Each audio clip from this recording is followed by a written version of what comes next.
भारती मंच पर विराजमान आदरणीय अनिल जी, सुरेश चंद्र जी, छगनलाल जी और इस विद्यालय के प्रधानाचार्य जी, सभी गुरुजनों, सरदार शहर के सभी नागरिक वृंद, मातृशक्ति भैया और बहनों,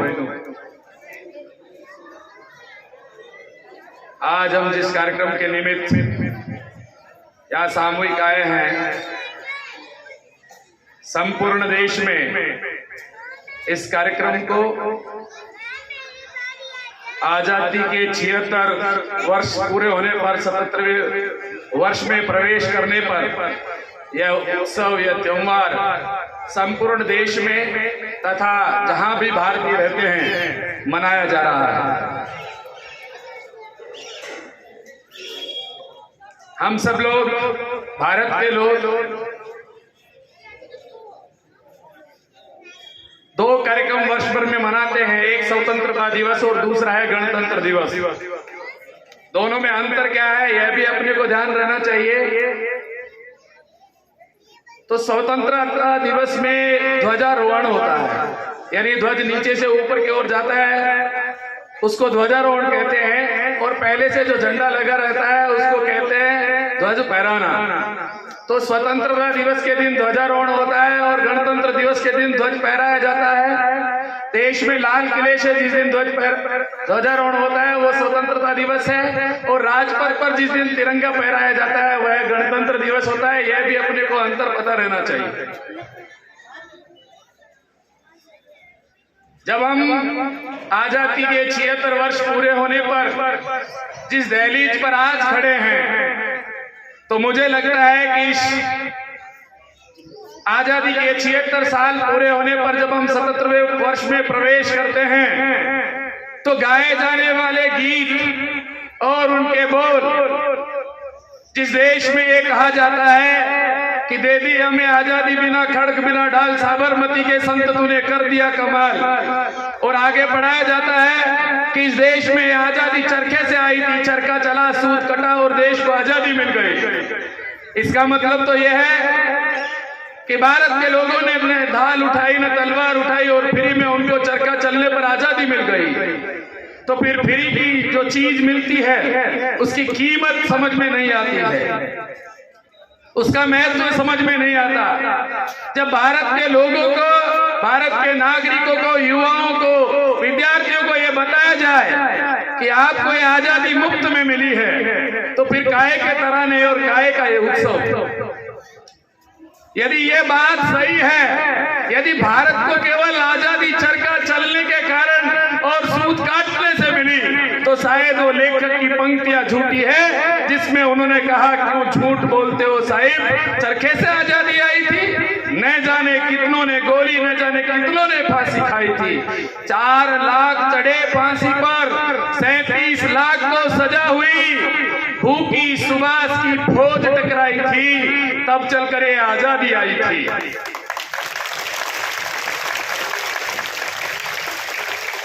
हम यदि आजादी की बात करें तो भारत के लोगों को आजादी की कीमत कितनी बड़ी चुकानी पड़ी, तो मैं कुछ चंद उदाहरण आपके सामने रखता हूं। पंजाब में वो जलियांवाला बाग हत्याकांड, वो मैदान और उसमें बना वो कुआं, सैकड़ों साल के पश्चात भी उस दीवारों पर लगे वो गोलियों के निशान, जो अंग्रेजों ने उन दीवारों पर जो गोलियां चलाई और गोलियों से बने वो निशान, और वो गहरा कुआं जो क्रांतिकारियों से भर गया था, सैकड़ों साल के पश्चात भी चीख चीख कर कहता है कि भारत के लोगों को ये आजादी मुफ्त में नहीं, बहुत बड़ी कीमत चुकाने पर मिली है। कभी अवसर मिले तो कुछ क्रांतिकारियों का जीवन पढ़ेंगे तो समझ में आता है। तो मैं कुछ चंद क्रांतिकारियों के नाम आपके सामने रखूंगा। जब आजादी का उत्सव मनाते हैं तो क्या चंद लोगों के कारण आजादी मिली थी क्या? तो आप अटक से कटक, कश्मीर से कन्याकुमारी में, महल से लेकर झोपड़ी, गांव से लेकर शहर, बड़े से लेकर बच्चे तक, महिला, जितने भी रहने वाले जनसाधारण का इस आजादी में बहुत बड़ा योगदान था। 1857 से चली ये क्रांति जिसमें अन्य नाम आते हैं, वो रानी लक्ष्मीबाई, नाना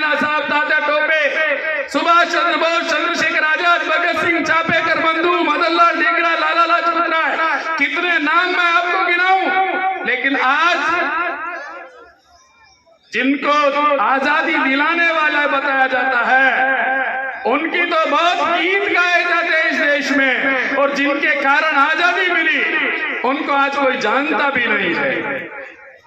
आज कौन चापेकर बंधुओं की मां को जानता है? चापेकर बंधु वो हैं जो 3 भाई थे, एक का नाम विनय, एक का नाम दामोदर, एक का नाम बालकृष्ण था। तीनों को जब फांसी हुई तो लोग मजे ले रहे उस माँ के कि माँ तेरे तो तीनों बेटे फांसी चढ़ गए, अब तेरा क्या होगा?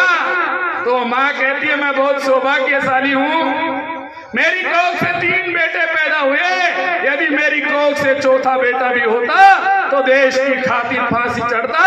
वो धन्य वो चापेकर बंधु की माँ। कभी अवसर मिले जीवन में तो सुभाष चंद्र बोस को पढ़ना। आज के युवा को यदि सुभाष चंद्र बोस के बारे में कहा जाता है तो कोई जानकारी नहीं है। वो सुभाष 1919 में 22 साल की उम्र में जब लंदन जाता है, ICS की पढ़ाई करके आता है। ICS आज का कलेक्टर की नौकरी को कहते हैं। हिंदुस्तान की सबसे बड़ी नौकरी का नाम है कलेक्टर बनना, और उस समय उस कलेक्टर की नौकरी का नाम ICS था। 6 पदों पर उसका चौथे पद पर सिलेक्शन होता है, वापस लौट कर आता है। तो उससे पूछते हैं सुभाष आप लंदन क्यों गए थे जब आपकी इच्छा ही नहीं थी नौकरी की? तो वो सुभाष उत्तर देता है मेरे माता पिता की इस इच्छा को पूरा करने के लिए मैं लंदन गया। ये परीक्षा भी मैंने मेरे माता पिता की इच्छा के लिए ही दी है। तो भाई इसमें पास क्यों हुए? तो वह सुभाष उत्तर देता है पास तो मैं इसलिए हुआ ताकि अंग्रेजों को ये बहम नहीं रहे, बुद्धिमान वही हैं, भारत में भी बुद्धिमान हैं। फिर आपने नौकरी क्यों नहीं की? आप कलेक्टर बनकर भी देश की समाज की सेवा कर सकते थे। तो सुभाष कहता है यदि सुभाष इनकी नौकरी करेगा तो इनको अंग्रेजों को देश से बाहर भगाएगा कौन? बहुत सारे उनके जीवन को पढ़ते तो बहुत सारे वृत्तांत है, लेकिन हिटलर के उस वृत्तांत को समझने पर आता है कि उस युवा का मन कैसा था। 1943 में जब वो हिटलर से मिलने जाते हैं, जर्मनी के नाजी से, उस हिटलर से मिलने के लिए बड़े बड़े राष्ट्राध्यक्ष प्रधानमंत्री डरते हैं, उससे वो सुभाष मिलने जाता है और कहता है उनके कर्मचारियों को कि जाओ हिटलर को कहना कि भारत का कोई सुभाष आया है। हिटलर के नकली लगे चेहरे, बहुत सारे प्लास्टिक सर्जरी करके नकली चेहरे लगाए गए थे हिटलर पर ताकि असली हिटलर को कोई पकड़ नहीं सके। नकली चेहरा लगा, हिटलर आकर कहता है कि मैं ही हिटलर हूं, तो सुभाष कहता है कि तुम हिटलर नहीं हो सकते। और जब असली हिटलर आकर सुभाष के कंधे पर हाथ रखता है और कहता है कि बोलो सुभाष, तो सुभाष चंद्र बोस कहते हैं कि आप ही हिटलर हो। हिटलर को बड़ा अचंभा हुआ, उसने कहा कि आपने कैसे पहचाना कि मैं ही हिटलर हूं?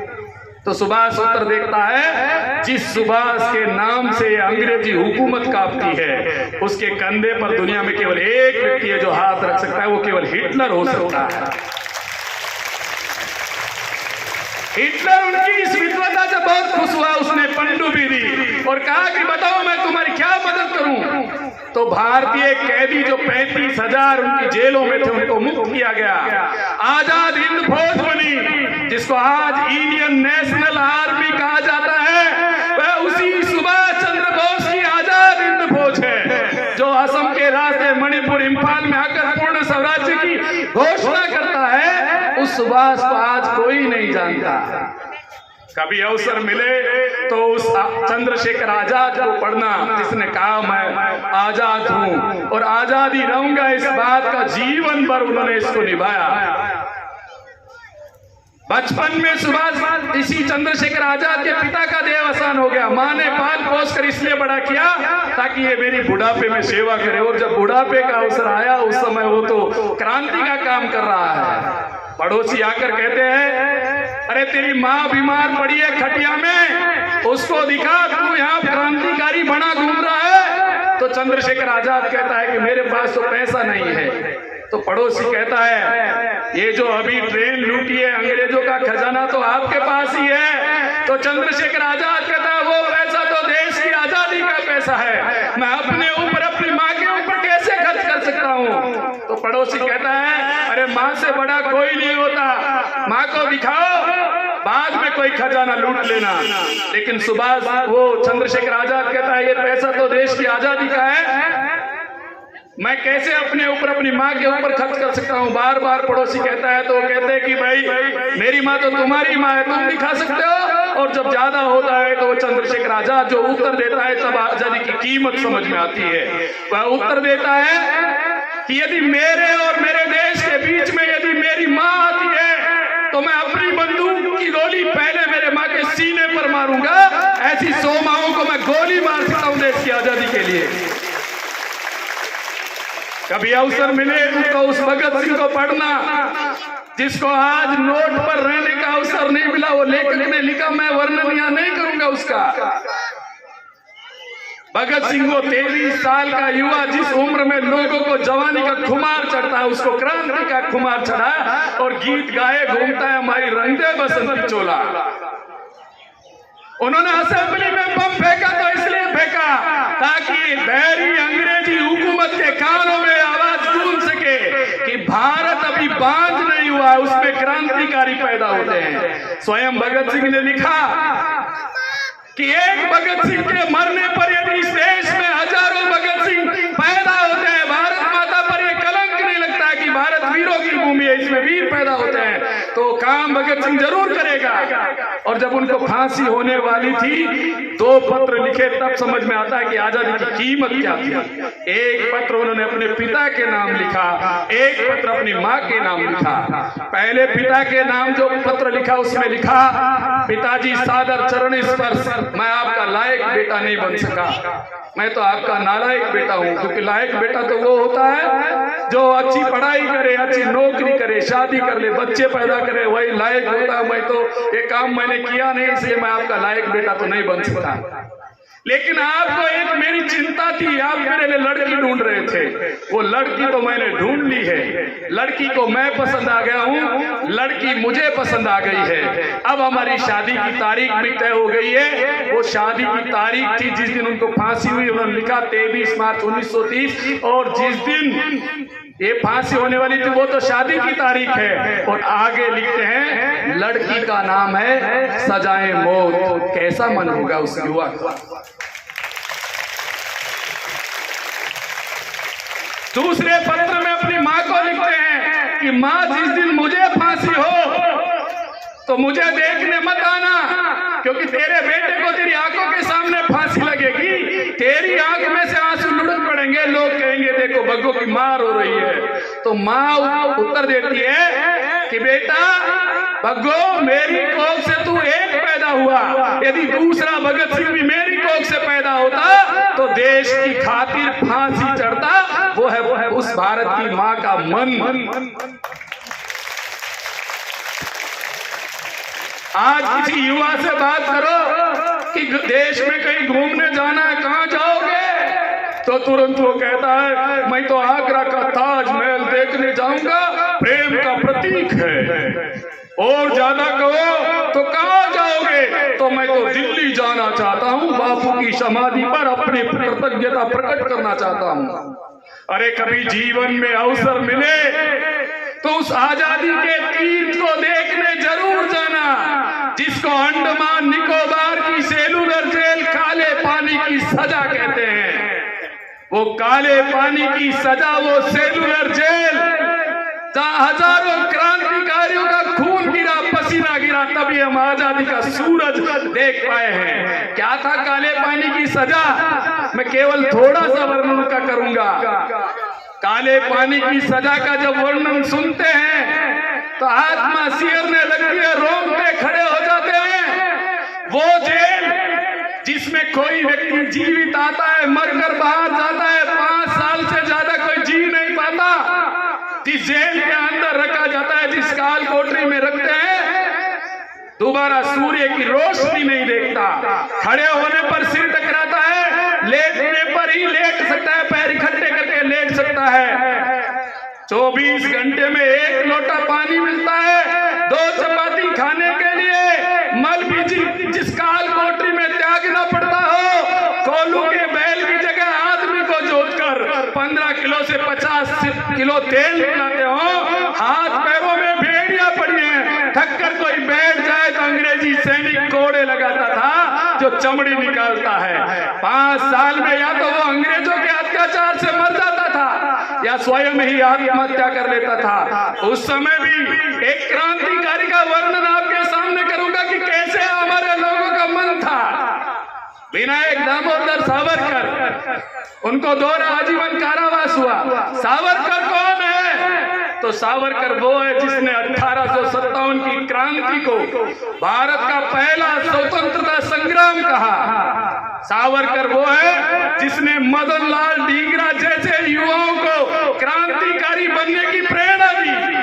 सावरकर वो है जिसने जेल में रहते हुए आजादी के तरानों को 10,000 श्लोक में लिखा। मैं मदन लाल ढींगरा की बात आपको बताऊं तो बड़ा अचंभा होगा।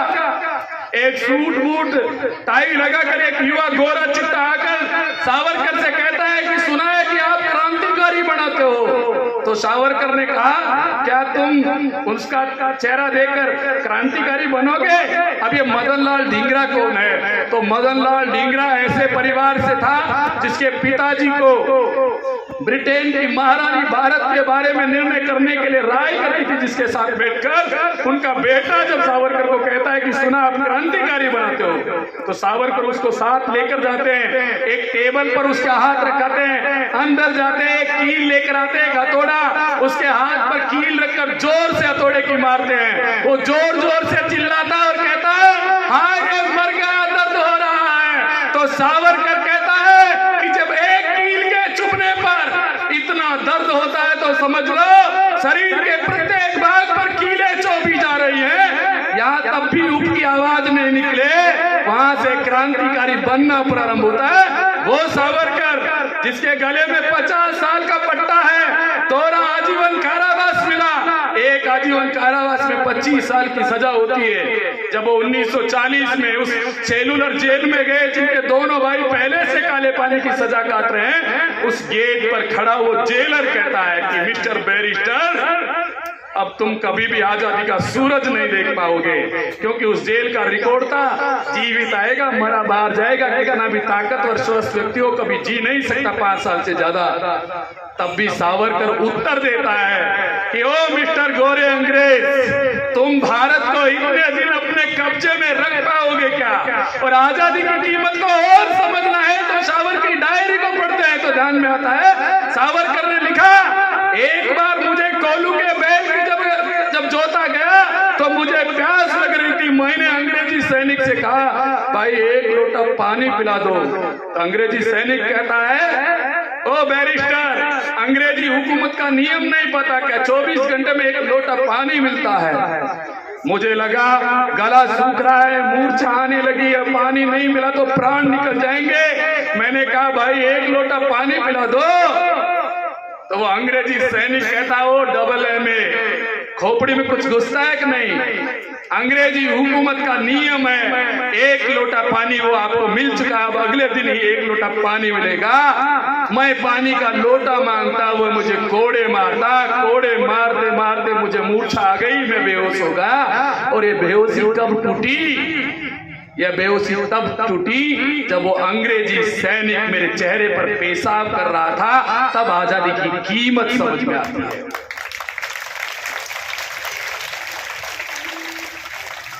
गीत गाए जाते हैं इस देश में कि चरखे से आजादी आई थी। अरे भाई चरखे से आजादी आती तो उन क्रांतिकारियों को पूछना जिनको तोप के मुंह पर बांधकर ऐसे पटाखे की तरह उड़ा दिया गया, जिनके उड़ते मांस के चितड़े बोलते थे भारत माता की जय वंदे मातरम, पीठ से पीछे बांधकर बीच में बारूद भरना और उड़ा देना पटाखे की तरह।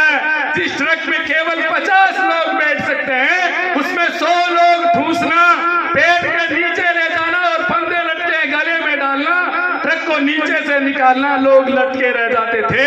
वो लटकती लाशें और उड़ते हुए मांस के चितड़े बोलते थे भारत माता की जय वंदे मातरम।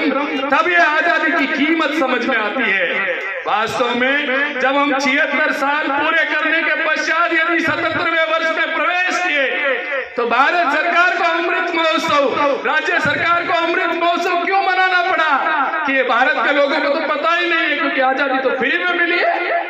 और दूसरा नैरेटिव हमारे दिमाग में डाला, वास्को डी गामा ने 1498 में भारत की खोज की। वो युग पुरुष इस भारत में नहीं आता तो शायद इस भारत की खोज नहीं होती, लेकिन वास्तव में वास्को डी गामा ने भारत की खोज की क्या?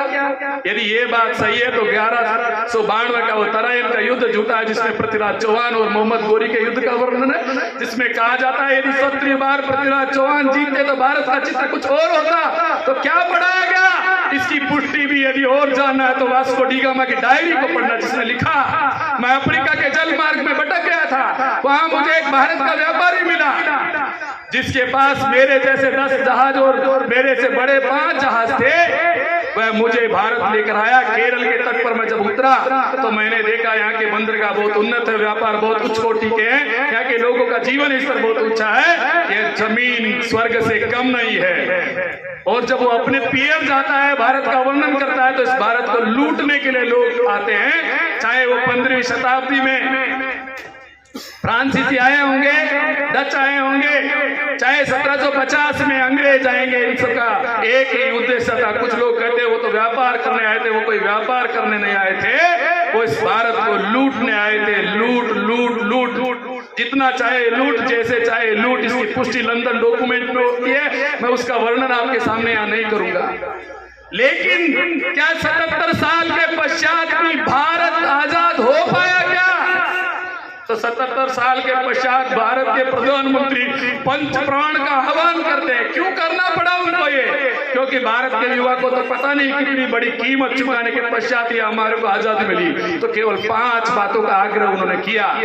एक, भारत के किस युवा को किसी भी विदेशी को अपना आइकन मानने की जरूरत नहीं है। ये सेलिब्रिटी क्रिकेटर, ये चंद चांदी के टुकड़ों पर बिकने वाले लोग हैं। भारत का हजारों वर्षों से कोई प्रेरणा स्रोत है तो रामकृष्ण चंद्रशेखर आजाद, सुभाष चंद्र बोस, वो भगत सिंह है, रानी लक्ष्मीबाई है, जिन्होंने इस देश के लिए अपना आहुति दी। दूसरी बात वो कहते हैं कि जब 76 साल पूरे होने वाले हैं तो क्या वास्तव में हम अपने सच्चे अर्थों में भारतीय बन पाए क्या? तो जो 76 साल के पश्चात जो राजभाषा, राष्ट्रभाषा हिंदी है, वो अभी भी फटे हाल में कपड़ों में बाहर खड़ी है, सूट बूट टाई लगाकर वो अंग्रेजी सोफे पर बैठी है। तो सोचना, वह संतान कभी अपने माता पिता की नहीं हो सकती जो अपने माता पिता को धक्के मार कर घर के बाहर खड़ी करे और परायों को सोफे पर लाकर बिठाए। तो सोचना, क्या आप भारत के बेटा बेटी प्रतिनिधि है क्या? अपने व्यक्तिगत जीवन में उस हिंदी भाषा का उपयोग करते हैं क्या? तो केवल 5 शब्द आपके सामने बताऊंगा कि भाषा क्या है। अपने यहाँ शब्द काम लिया जाता है मिस्टर, aunty, uncle, aunty, sir, madam, ये 6 शब्द है। मैं इनका अर्थ बता रहा हूँ। मिस्टर किसको कहते हैं? किसी भी घर में जाओ तो मैं घर में गया तो एक बहन जी ने कहा, भाई साहब ये मेरे मिस्टर बहुत स्मार्ट पर्सनैलिटी है। मैंने कहा, बहन जी क्यों इसको स्मार्ट पर्सनैलिटी बना रहे हो? मिस्टर इंडिया की जगह इसको भारत का श्रीमान रहने दीजिए। तो उनको समझ में नहीं आया। मेरे को कहा, भाई साहब क्या बात बोल रहे हो आप? तो मैंने कहा, मिस्टर का अर्थ जानते हो बहन जी आप? उसने कहा, भाई साहब मुझे तो पता नहीं, आजकल तो आधुनिकता के नाम पर मिस्टर ही बोलते हैं अपने पति को। तो मैंने कहा, मिस्टर का अर्थ वो होता है शब्दकोश में, वो पुरुष जिसकी अनेक पत्नियां हैं, जिसके अनेक महिलाओं से शारीरिक संबंध है, उसको मिस्टर कहते हैं। मिसेज किसको कहते हैं? तो वो महिला जिसके अनेक पति, अनेक पुरुषों से जिसके शारीरिक संबंध हम बोल रहे हैं। मैडम किसको कहते हैं? तो यूरोप में वेश्यागरों को कानूनी मान्यता है, जिस वेश्या के शरीर में आकर्षण नहीं होता उनको अन्य वेश्याओं को संभालने का काम दिया जाता है, एज ए वार्डन, उसी को मैडम कहते हैं। मैडम यानी जिसमें दम नहीं है। सर कौन है? तो सर वो है जिसके जितने अधिक गुलाम होंगे। तो भारत में ऐसा कौन है जो गुलाम रखता है? और 5वां है अंकल। आकिल कहते हैं गांव में सांड को, नांदी को। तो इस भाषा को समझना। हमारे यहाँ पिताजी से बड़े भाई को ताऊ जी कहते हैं, पिताजी से छोटे को काका जी, माँ के भाई को मामा जी कहते हैं और बुआ के पति को फूफा जी कहते हैं। फिर अंग्रेजी में क्या कहेंगे? अंकल। तो दूध वाला, चाय वाला, टेम्पो वाला, सब्जी वाला कौन सा अंकल? इसको समझना। भारत में एक महिला पुरुष का विवाह होता है, ये परिवार नाम की एक संस्था है, विवाह नाम का संस्कार है, बच्चे साथ रहते हैं, 7 जन्म की बातें होती है। यूरोप में लिव इन रिलेशनशिप में महिला पुरुष रहते हैं, एक ही जन्म में एक महिला पुरुष 30 से 40 शादियां करते हैं। इसलिए बच्चे उनके साथ नहीं रहते, चाइल्ड एज होम में पाले जाते हैं। बूढ़े हो जाएंगे तो ओल्ड एज होम में पड़ेंगे। इसलिए बच्चों को एक दिन फादर डे और मदर डे तय करके मनाना पड़ता है, मैं किन के पापों की सजाऊं। इसलिए वो फादर बाप तय करते हैं, मदर्स डे मनाकर माँ तय करते हैं। तो भाई अंकल वहां तो कॉमन शब्द इसलिए काम आता है कि जो महिला पुरुष एक ही जीवन में 30-40 शादियां करेगा तो मिस्टर तो इसलिए कहेंगी महिला कि ये मेरे पहले नंबर के मिस्टर थे, ये 15वें नंबर के, 30वें नंबर के। ऐसे ही पुरुष बताता है ये मेरे पहले नंबर की मिसेज थी, ये 3रे नंबर की, ये 7वीं की। इनकी जो संतान होगी उनके लिए कॉमन शब्द आएगा अंकल, क्योंकि जो बाप कल ताऊ मामा फूफा कुछ भी हो सकता है। हम भारत के लोग हैं, सोचना मैडम, हम अपनी बहन को अपनी बेटी को मैडम कह रहे हैं, कुछ लोग तो अपनी पत्नी को भी मैडम कह देते हैं। अरे हमारे यहाँ आयु से छोटी है तो बहन कहते हैं, बड़ी है तो दीदी कहते हैं, और बड़ी है तो माँ कहेंगे, और बड़ी है तो दादी कहेंगे, बुआ कहेंगे। सोचना कहीं हम अपने रिश्ते नातों में 76 साल के पश्चात वास्तव में भारतीय बने क्या। और तीसरी बात है, जब अपने आप को भारत का प्रतिनिधि कहते हो तो जींस टी शर्ट और सूट बूट टाई और बहुत अत्याधुनिक कपड़े तो हमारे पास रहते हैं, लेकिन क्या भारत का वेश भी अपने घर में है क्या, ताकि दूसरों को बता सके हमारे पूर्वज ऐसे ही वेश पहनते थे, ये धोती कुर्ता पायजामा लहंगा चुन्नी पहनते थे, यह बता सको आने वाली पीढ़ियों को। और चौथी बात, आने वाले समय में रक्षाबंधन आएगा, भी गीत बहुत अच्छा गा रहे थे भैया कि भारत के प्रत्येक गांव में कोई न कोई फौजी शहीद हुआ है, इसलिए भारत वीरों की भूमि कहा जाता है। उसके बारे में भी अभी रक्षाबंधन आएगा तो भारत के प्रधानमंत्री आग्रह करते हैं स्वदेशी का, लोकल फॉर वोकल, स्वदेशी की बनी चीजें खरीदिए। तो क्यों करते हैं, रक्षाबंधन के दिन हम राखी खरीदने भी जाएंगे, लोग सामान खरीदने जाते हैं तो तुरंत चीन का सामान खरीद कर लाते हैं। अरे भाई वो चीन जो हमारे देश के सैनिक पर गोली चलाता है, जब वो सैनिक शहीद हो जाए तो घड़ियाली आंसू बहाता है और कहते हैं हाय मेरे देश का फौजी मर गया। अरे उसको मारने में जो गोली काम आई उसी की आर्थिक पुष्टि तो आप ही कर रहे हो। तो बाजार में जाते समय अपने देश की चीजों को खरीदिए। और अंतिम जो बात है, आजादी के 76 वर्ष पूरे होने पर 77 वर्ष में जब हम प्रवेश कर रहे हैं तो स्व आधारित, स्वधर्म आधारित और अपने देश की बनी मान्यता परंपराओं को अपने अंदर धारण करना, गीता रामायण महाभारत पढ़ना और इस भारत को अपने अंदर जीना जिसको दुनिया देखने वाली है, अपने आप को भारत का प्रतिनिधि मानते हुए। कैसे ये प्रतिनिधि क्या चीज होता है, तो आजकल कुछ लोग जन्मदिन मनाते हैं, बड़ा दिखाने का एक प्रचलन है, हैप्पी बर्थडे बोलते हैं। अब जन्मदिन कैसे मनाएंगे, सुबह सॉफ्ट ड्रिंक कोल्ड ड्रिंक पिएंगे, पिज्जा चाउमीन बर्गर खाएंगे, अंडे के फ्लेवर का केक काटेंगे, मोमबत्तियां बुझाएंगे, गुब्बारे फोड़ेंगे, महंगे महंगे गिफ्ट लेंगे, चेहरे पर केक को थोपेंगे और बोलेंगे हैप्पी बर्थडे। और फिर यदि पूछो कि भाई आप तो भारत के बेटा बेटी हो, अरे भाई साहब आधुनिकता जल रही है और अंग्रेजी दिनांक से अपना जन्मदिन मनाकर बोलेंगे हैप्पी बर्थडे।